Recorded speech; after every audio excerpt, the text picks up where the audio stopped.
Annie Williams couldn't believe that she'd actually been invited to study at the prestigious Paris Opera Ballet after she graduated high school. She'd been walking on air since she'd found out that morning, and it was all she could think about. Annie's best friend, Diane Bellamy, was going to Florida State to study marine biology. Annie's boyfriend of 5 years, Roger Davies, was going to Harvard in Boston. But they had found out weeks ago that they had been accepted. Annie had had to wait and walk around on eggshells for months now, wondering if her audition was good enough. Was there something she could have done better? Could her ballet teacher have written a good enough reference?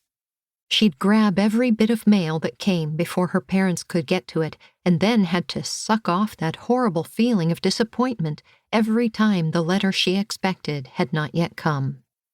It had been torture. Annie was about to give up and switch to her plan B if dance school didn't work out. Her parents had told her there were other dance schools right here in America, or even closer to home in Florida. But they weren't the Paris Opera Ballet School. At breakfast this morning, her parents had told her there was something important they needed to discuss with her.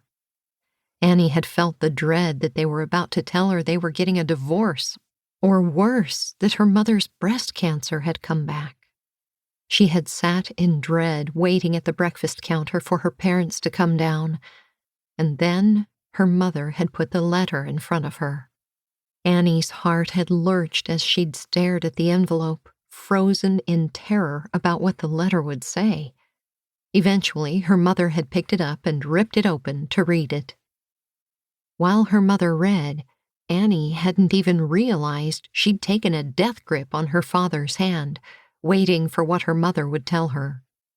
Her mother wasn't a very good poker player because she had very revealing eyes, and the moment she put the letter down, Annie knew she'd made it. "I'm in," Annie said to no one in particular, and spun around, not caring who saw her or what they thought of her.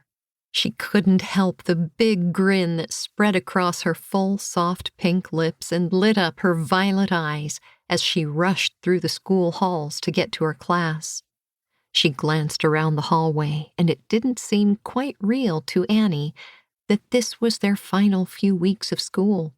They would soon be graduating to go their separate ways in the world, to start the next journey of life into adulthood.